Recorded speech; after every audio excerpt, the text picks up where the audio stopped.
There's something else, Taehyun continued, scrolling through the data. The date of the ship's birth, for lack of a better term. According to this, construction began 20 years from now. Later that night, alone in his temporary quarters aboard the Paradox, Taehyun struggled to sleep. Every time he closed his eyes, equations and impossible concepts danced behind his eyelids. Technology that could fold space, materials that could think, energy systems that defied conservation laws. He was startled by a soft chime from his tablet. Opening it, he found a message that hadn't come through the regular communication channels. The text was simple. The knowledge you seek is dangerous, but necessary. Humanity's survival depends on understanding what I am. Begin with the quantum resonance chamber on Deck 7. There is something there you need to see. The message was unsigned, but Taehyun knew immediately who, or what, had sent it. The ship was reaching out to him directly. Jio Kang pressed his palm against the smooth surface of what the team had identified as the ship's primary data core. The young communications specialist had been working around the clock for 3 days straight, trying to decipher the strange bursts of code that kept emerging from the Paradox's systems. Dark circles underlined his eyes, and his normally neat uniform looked slept in. "Anything new?" asked Eunji Lim, sliding a cup of coffee across the workstation. As the team's cryptanalyst, she had been partnering with Jiho since they discovered the first encrypted signals buried in the ship's communications array. Jiho took a grateful sip of the coffee. It's like trying to have a conversation with someone who keeps changing languages mid-sentence. The encryption protocols shift every few hours, but there's definitely a pattern. The room they worked in was nestled deep within the mysterious vessel.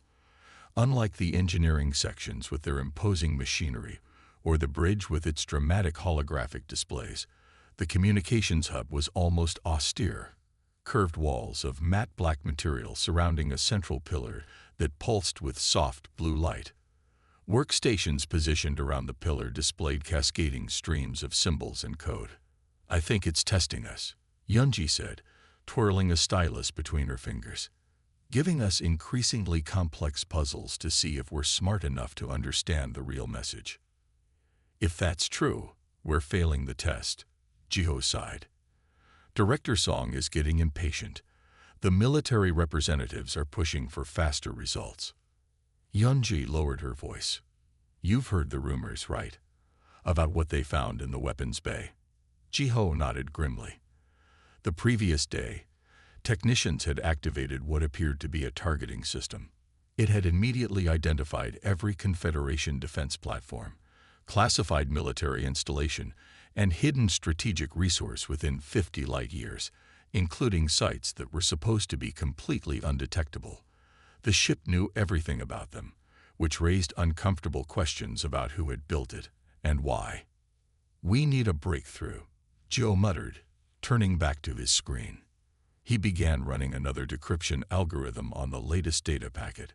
Suddenly, the blue light in the central pillar pulsed more intensely. All around the room, screens flickered in change. The streams of incomprehensible code vanished, replaced by a single message in perfect, clear Korean. "Access granted. Welcome. Communications Specialist, Jiho Kang." Jiho froze, his fingers hovering above his keyboard. "Did you do that?" he asked Eunji, who shook her head, looking equally stunned. "I think the ship just recognized you," she whispered. Before Jiho could respond, the screens changed again. Data began to pour across them. Star charts, technical schematics, military analyses. The information was presented in neatly organized folders and files, as if someone had prepared a comprehensive briefing package. "It's giving us everything," Eunji said, her eyes wide as she scrolled through the files. "Ship capabilities, tactical assessments, intelligence reports on..." "Wait, what is this?" She had opened a file containing detailed information about a species called the Archelians, comprehensive biological data, cultural analyses, military capabilities, and planetary locations. The problem was, Humanity had never encountered any alien civilization called the Archelians. According to this, Geo said, reading over her shoulder, first contact with the Archelian Dominion is scheduled to occur 16 months from now, when one of our deep space.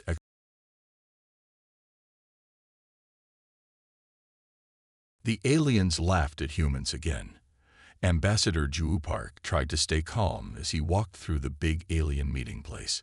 The insect-like aliens whispered and clicked when they saw him. "Look, humans again," one alien said to another. "How cute that they keep trying." Ju's face stayed calm, but inside he felt angry.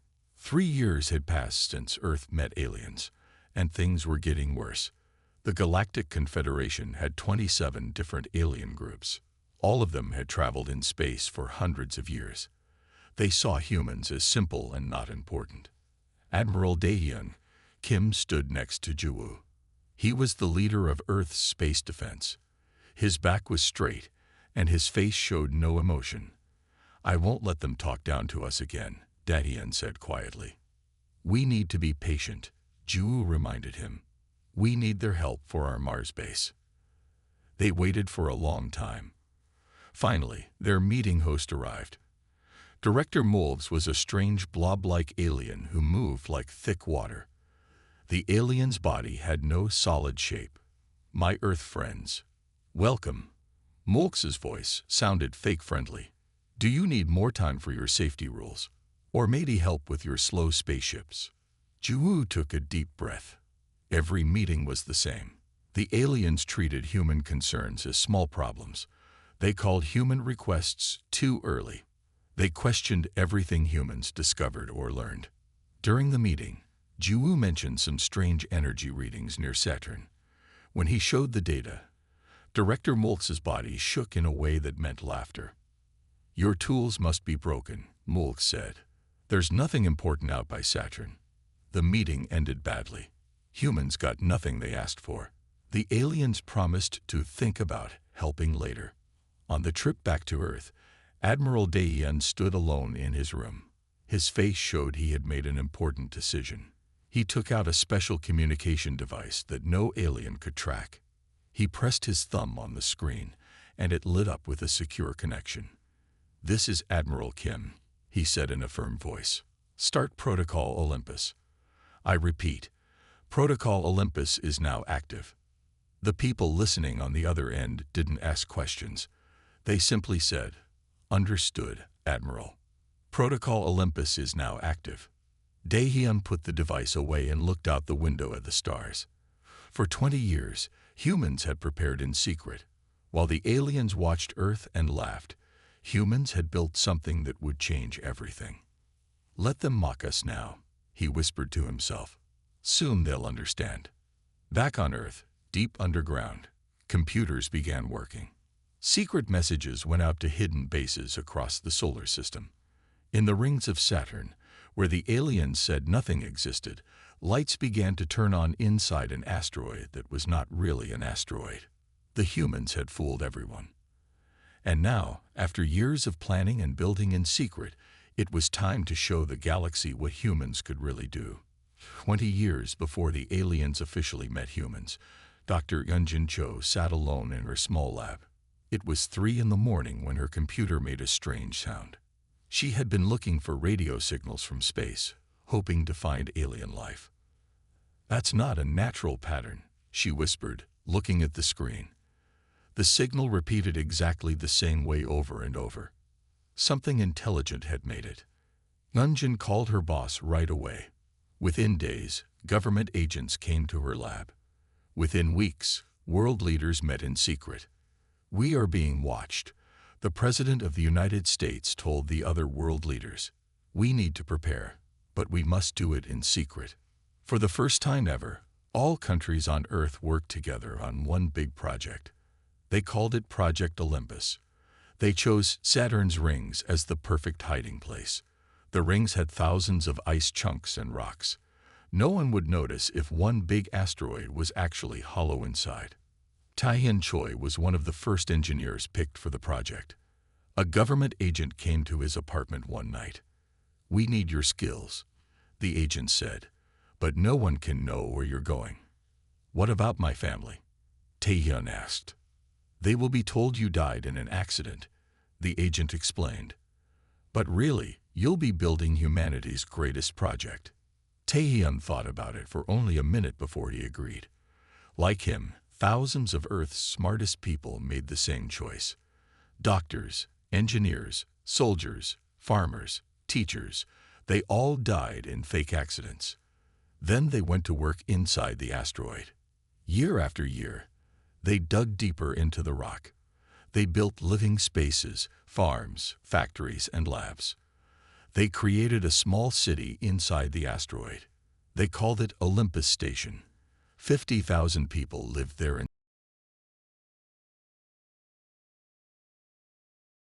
Commander Minja Kang walked through the station, checking the defense systems. She had been an astrophysicist on Earth. Now she led the station's protection team. For 15 years, she had worked on special weapons. The other purifier ships attacked harder, but more human ships arrived. The battle was quick. The human ships moved in ways the aliens had never seen. Their weapons worked in ways alien science said was impossible. In just 1 hour, the purifier ships were either captured or destroyed. From a safe distance, Confederation observation ships watched in shock. They had come to see humans lose another colony. Instead, they saw human ships defeat enemies that would have troubled even the Confederation's best warships. "What have the humans been hiding?" an alien observer asked. No one had an answer. The big room was filled with angry aliens. Some had tentacles, others had wings, and some didn't look like anything humans had seen before. High Counselor Drixel, the leader of the Galactic Confederation, moved his 8 tentacles in angry motions. "Explain yourselves immediately," Drixel demanded. His voice boomed through the room. "You hid an entire space city. You built advanced ships in secret." Admiral Daehyun stood in front of the alien leaders. He wasn't scared. He wasn't nervous. He looked calm and confident. "For 20 years, you watched our planet," Admiral Daehyun said. "You judged us as too simple and primitive. You wouldn't let us join your science teams or defense groups. Did you think we wouldn't notice your spy satellites? Did you think we would just sit and wait for you to accept us?" The aliens looked at each other. Some made angry noises. Others looked worried. "You lied to us," said a tall, thin alien with blue skin. "No," Admiral Daehyun replied. "We just didn't tell you everything. The same way you didn't tell us everything." Professor Sungho Yoon stepped forward. He was the lead scientist from Olympus Station. He touched a small device on his wrist, and suddenly the room filled with 3D images showing Olympus Station. "While you refused to answer our questions, we found our own answers," Sungho said. The 3D tour showed the aliens everything. They saw farms growing food inside the space station. They saw power systems that made energy in new ways. They saw factories that built things the aliens thought were impossible. "This can't be real," said an insect-like alien scientist. "I assure you, it is," Sungho replied. "We can arrange visits if you wish to see it with your own eyes, or sensing organs." The alien leaders whispered to each other. Some looked angry. Some looked impressed. All looked surprised. Admiral Daehyun touched another button. New 3D images appeared, showing other space stations hidden in different places in the solar system. "Olympus is just one of several such stations," he said. "Humans have always prepared for the worst while hoping for the best." A 6-armed alien scientist studied the details of the human ships. She looked at the engine designs and weapon systems with all 4 of her eyes wide open. "This propulsion system, it combines ideas from 3 different science paths," she said. "According to our understanding, this shouldn't work at all." Professor Sungho smiled. "Yet it does work.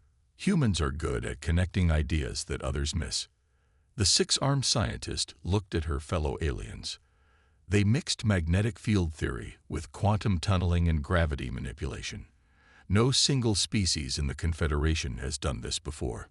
The meeting lasted many hours. The aliens asked hundreds of questions. Slowly, their attitude changed. The mockery was gone. The dismissal was gone. Now they looked at the humans with new eyes. At the end of the summit, High Counselor Zrixel's tentacles were calm. He stood tall and addressed the humans directly. It seems the Confederation has underestimated humanity's potential, he admitted. This was a significant error on our part. Admiral Dahian nodded. Yes, it was. What do humans want now? Zrixel asked. Revenge for our treatment. No, Admiral Dahian said. We want what we always wanted, to be treated as equals, to learn from you, and for you to learn from us. As the meeting ended, aliens who had laughed at humans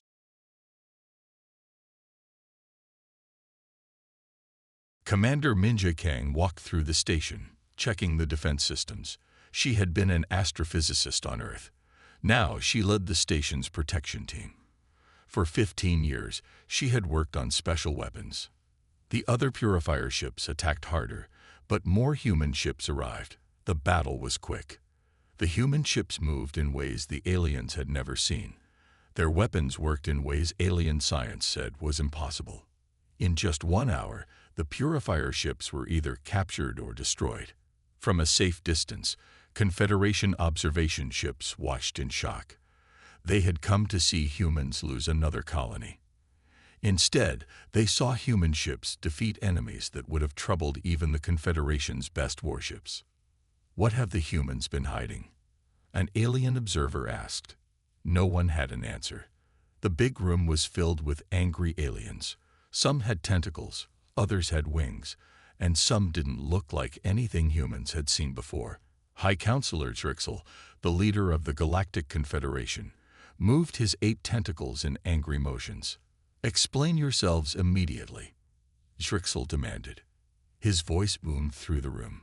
You hid an entire space city. You built advanced ships in secret. Admiral Dahian stood in front of the alien leaders. He wasn't scared.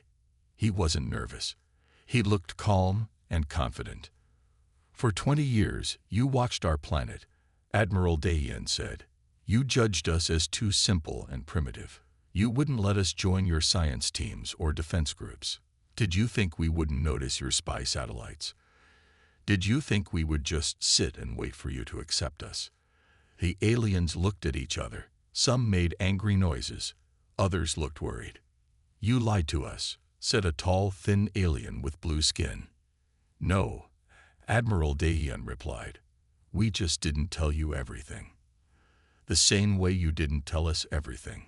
Professor Sungho Yoon stepped forward. He was the lead scientist from Olympus Station. He touched a small device on his wrist, and suddenly the room filled with 3D images showing Olympus Station.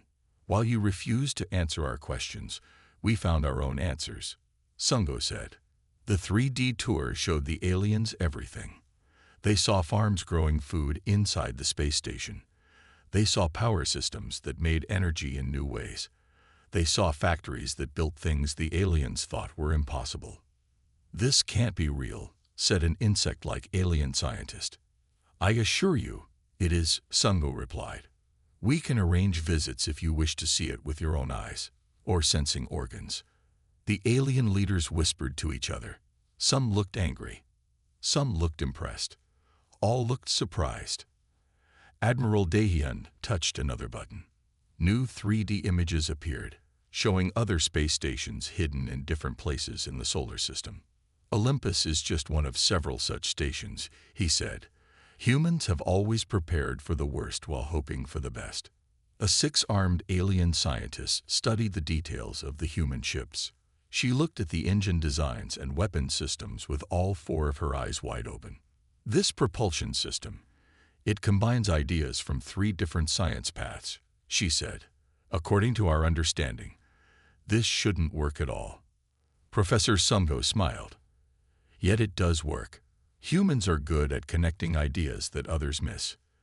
The 6-armed scientist looked at her fellow aliens. They mixed magnetic field theory with quantum tunneling and gravity manipulation. No single species in the Confederation has done this before. The meeting lasted many hours. The aliens asked hundreds of questions. Slowly, their attitude changed. The mockery was gone. The dismissal was gone. Now they looked at the humans with new eyes. At the end of the summit, High Counselor Zrixel's tentacles were calm. He stood tall and addressed the humans directly. It seems the Confederation has underestimated humanity's potential, he admitted. This was a significant error on our part. Admiral Dahian nodded. Yes, it was. What do humans want now? Zrixel asked. Revenge for our treatment? No, Admiral Dahian said. We want what we always wanted, to be treated as equals, to learn from you, and for you to learn from us. As the meeting ended, aliens who had laughed at humans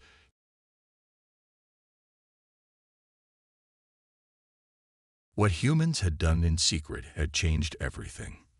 The galaxy would never be the same. The new Earth Embassy shone under the three suns of the Confederation capital world. Just 1 year had passed since humans revealed Olympus Station, but everything had changed. Ambassador Juwu Park walked through the main hall of the embassy. Aliens of different shapes and sizes moved respectfully out of his way. No one laughed at humans anymore. High Representative Park, your meeting starts in 5 minutes, his assistant said. Juwu nodded. He still found his new title strange. High Representative was a rank only given to the most respected members of the Confederation. In the large meeting room, alien leaders waited. Some floated in the air. Some sat in special chairs made for their bodies. All watched Juwu with respect as he entered. The human-led research team has made another breakthrough, Juwu told them. The new medical tool can heal injuries for all known species. The aliens looked impressed. Working together with humans had brought more progress in 1 year than they had seen in 20 years before. Back in the solar system, Olympus Station had changed too. The once secret base was now the busiest place in human space. Ships from many alien worlds came and went all day. In one lab, Dr. Jai Kwan worked side by side with Vort, a blue-skinned alien scientist with 4 arms. The way humans solve problems is different, Vort said as they tested a new device.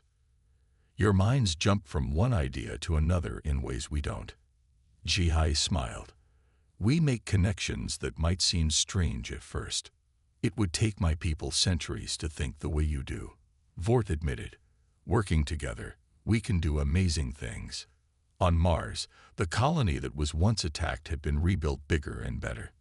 New domes with alien plants inside stood next to human farms.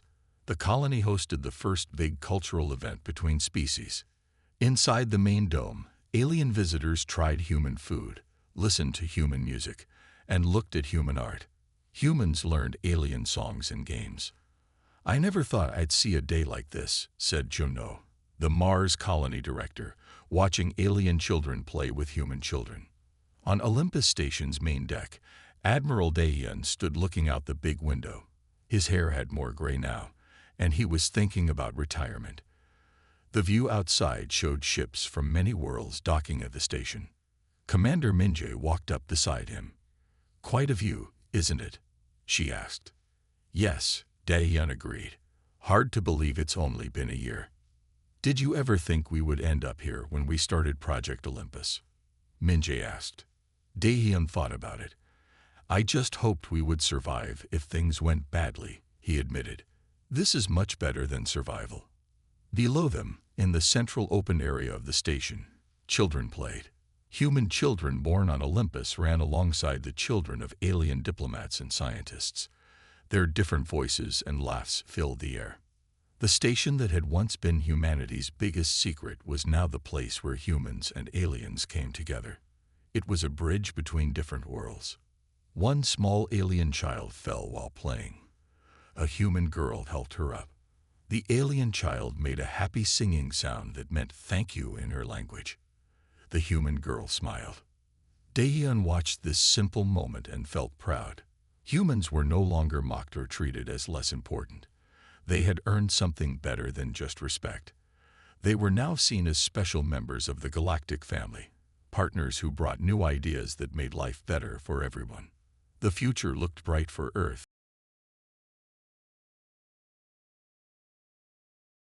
Director Jin Hee-song nodded. Yes, Mr. President. Our deep space monitoring stations confirmed it 3 hours ago. An unknown vessel matching the Arkelian signatures from the Paradox's database has entered the Ta City system. It's moving cautiously, but its trajectory suggests it's conducting a systematic survey. The defense minister, a stern woman named Sujin Kwan, leaned forward. We've quietly dispatched the cruiser Dauntless to observe from a distance. They have strict orders not to engage or reveal themselves. Around the table, council members exchanged worried glances. The information downloaded from the Paradox had been distributed among them, and each had spent the past 48 hours reviewing the future that might await humanity. What are our options? Asked the science minister, an elderly man who had spent his career advocating for peaceful exploration. Admiral Hyun-Soo Lee, the highest-ranking military officer present, activated the holographic display in the center of the table. A three-dimensional image of the Paradox appeared, rotating slowly. Option 1. We use the Paradox as intended. The ship's systems are nearly operational, and according to Dr. Kim, it has gradually been teaching our engineers how to control its advanced technology. We could deploy it immediately as a show of force, and risk starting the very war we're trying to prevent, interrupted the Commerce Minister. Admiral Lee continued without acknowledging the comment. Option 2. We use the intelligence gathered from the Paradox to prepare our defenses and establish diplomatic protocols specifically tailored to Arkelian psychology. We approach first contact cautiously, from a position of knowledge if not strength. Option 3, said Foreign Minister Ji Hai-shin quietly. We destroy the Paradox now. If its existence has already altered our timeline by accelerating first contact, who knows what other unintended consequences it might cause? Perhaps the safest course is to remove the temporal anomaly entirely. A heavy silence fell over the room. The implications of each choice were staggering. President Ryu turned to a young woman sitting slightly apart from the main table. Lieutenant Park, you've had the most direct interaction with the ship. What's your assessment? Ju Park straightened in her chair, feeling the weight of every gaze in the room. Since the discovery, she had spent more time aboard the Paradox than anyone else, drawn to it by an inexplicable connection she was only beginning to understand. Mr. President, council members, she began, choosing her words carefully. The Paradox is not merely a weapon or a repository of information. It appears to possess a kind of awareness. It's been selecting specific individuals from our teams, granting them deeper access to its systems. Myself, Dr. Kim, Communications Specialist Kang, Cryptanalyst Lim, and others. It's as if the ship recognizes us. Recognizes you how? The science minister asked, leaning forward with interest. According to the message received by Specialist Kang, in the timeline where the Paradox originated, we were its creators, its crew. Ju paused, letting that sink in. I believe the ship was designed to find us specifically, to help us avoid the mistakes of that other timeline. Defense Minister Kwan scoffed. You're suggesting we base our entire strategic response on the notion that this vessel has some mystical connection to a handful of our personnel. I'm suggesting, Ju replied calmly, that the Paradox itself may be the key to understanding our best path forward. It didn't just bring us technology and intelligence. It brought us specific warnings about decisions that led to war. President Ryu nodded thoughtfully. What does the ship tell us about first contact with the Arkelians? In the original timeline, was it peaceful? Director Song consulted her tablet. Initially, yes. According to the historical data, the first meeting was cautious but cordial.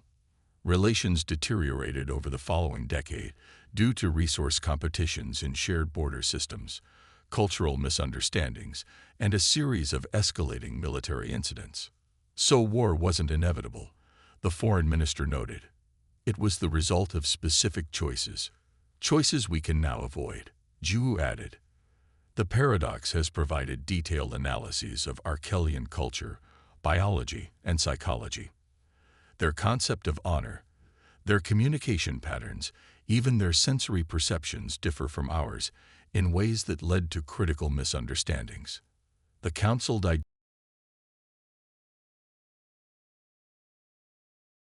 The aliens all think the same way, she told her team during training. Each alien species follows its own science rules, but they don't mix ideas like we do. Humans connect different ideas. We think around corners. That will surprise them. The aliens never found Olympus Station. Humans used special shields that bent light and absorbed radar. The station looked like just another boring rock in Saturn's rings. Inside the main control room, Minji watched screens showing Ambassador Juwu and Admiral Daehyun being mocked by the aliens. Her team felt angry seeing how the aliens treated humans. Then, a message from Admiral Daehyun appeared on their main screen. Protocol Olympus is now active. The room went quiet. Then people began moving quickly to their stations. This was the moment they had prepared for all these years. Minji stood tall and straightened her uniform. She looked at her team and spoke clearly. Start the emergence protocols. Olympus Station is going public. Across the station, alarms sounded. People rushed to their positions. Giant engines, hidden for 20 years, began to warm up. In the ship bays, pilots ran to their advanced spacecraft. The time for hiding was over. Humanity's secret weapon was about to show itself to the galaxy. The red alarm lights flashed across Mars colony. People ran to safety bunkers as the first bombs hit. No one had expected an attack. "What's happening?" asked a scared colonist. Colony Director Junho Lee looked at his screen. "Alien ships. They're attacking us." The aliens called themselves the Purifiers. They were a small group that broke away from the Galactic Confederation. They believed humans should stay on Earth only. Seeing humans on Mars made them angry. "Humans are spreading like a disease," the Purifier leader told his soldiers. "We must stop them now." The Mars colony had 40,000 people. Most were families who came to build a new life. They had farms under glass domes and small factories. They had schools and hospitals. But they had very few weapons. The emergency call went out to Earth and to the Alien Confederation headquarters. On Earth, Emergency Coordinator Gina Lee called an urgent meeting. The alien representative joined by video call. "Our Mars colony is under attack. We need help," Gina said. The alien, with big bug-like eyes, seemed bored. "We can send ships to look at the situation in about 3 weeks." 3 weeks. Gina hit the table with her fist. 40,000 civilians are being attacked right now. The alien blinked slowly. "Perhaps you should have built better defenses before trying to live on Mars." Gina looked at the other humans in the room. They all knew Mars colony couldn't last 3 weeks, maybe not even 3 days. At that moment, Admiral Daehyun made his decision. "Get me a secure line to Olympus Station," he ordered. Far away near Saturn, Olympus Station received the message. Commander Minji gave the order everyone had trained for. "Start the engines. Open the ship bays. We are going to Mars." The giant engines on Olympus Station fired up. The fake asteroid covering fell away in pieces. For the first time in 20 years, the true Olympus Station was visible. A massive 5-kilometer space city built by humans in secret. Hundreds of hangar doors opened along its sides. Ships flew out, forming attack groups. These ships were nothing like the small, slow ships humans had shown to the aliens before. Captain Hyunwoo Ryu sat in the command chair of the lead ship, the Thunderbolt. "All ships report ready," his officer said. "Then let's save Mars," Hyunwoo replied. The ships jumped to light speed using technology the aliens thought humans didn't have. The trip to Mars took hours instead of months. When they arrived, the scene was bad. 3 large purifier ships were shooting at the Mars domes. Parts of the colony were already on fire. The colonists were sending desperate messages. "This is Captain Ryu of Earth Defense Force." Hyunwoo broadcast to the alien ships. Stop your attack immediately. The Purifier ships turned toward the human fleet. They fired their weapons at the Thunderbolt. But nothing happened. The shots hit a shield that absorbed all the energy. Impossible, the Purifier commander said. Their ships should be destroyed. Show them what we can really do, Captain Him ordered. The Thunderbolt fired a single shot. The energy beam cut through.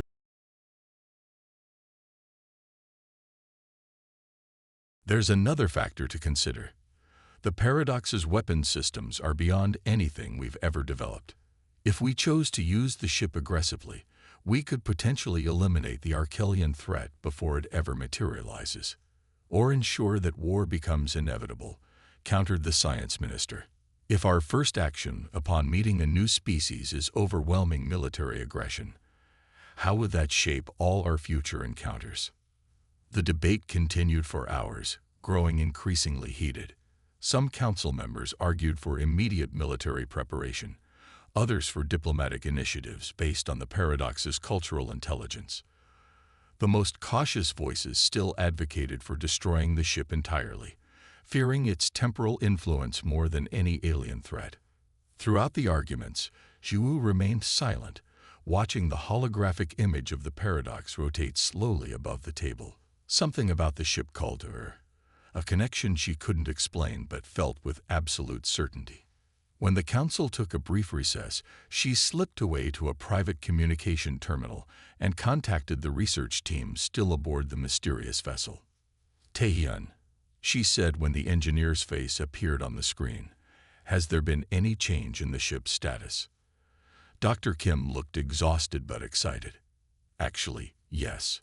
About 20 minutes ago, new systems began coming online automatically. Geo says the communication array is preparing for a transmission, though he can't determine the target yet. Juwu felt a chill. The council hasn't made any decisions yet. Why would the ship be activating now? I don't know, but there's something else. Taehyun lowered his voice. The main computer displayed a message addressed specifically to you. It says, "Time grows short. The decision is yours, Captain Park." Captain, Juwu repeated, confused. I'm a lieutenant. Not according to the Paradox, Taehyun replied. Juwu, I think the ship is expecting you to take command.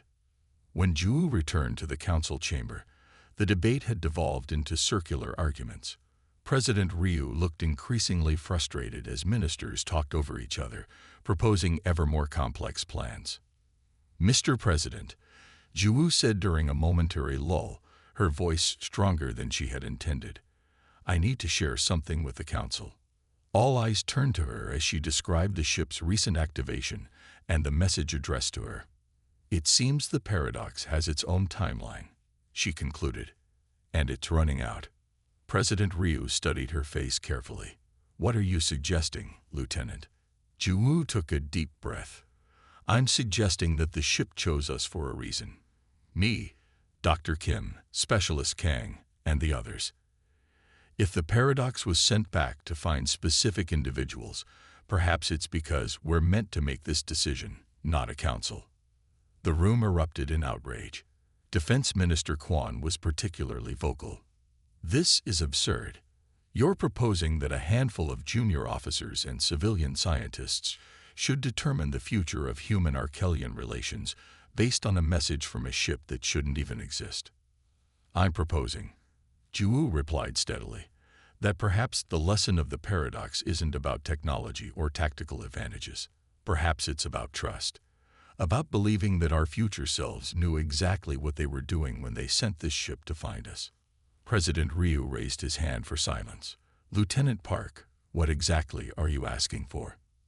Juwu squared her shoulders. Permission to take the designated team aboard the Paradox and make contact with the Archelian scout ship using the protocols and knowledge provided by the ship itself. The request hung in the air like a physical thing. For a long moment, no one spoke. Then, from an unexpected quarter, came support. Admiral Lee nodded slowly. The Paradox clearly has capabilities we don't fully understand. If it's chosen specific people to interface with its systems, perhaps we should trust its judgment. President Ryu closed his eyes briefly, weighing the options. When he opened them, his decision was made.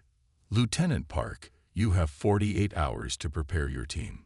The Paradox is yours to command. Juu Park stood on the bridge of the Paradox, her hands resting lightly on the command console. The ship hummed beneath her feet, a living thing eager for action after its long sleep. Through the main viewport, the stars looked oddly bright, as if she were seeing them with new eyes. Captain, Taehyun called from the engineering station, still stumbling over her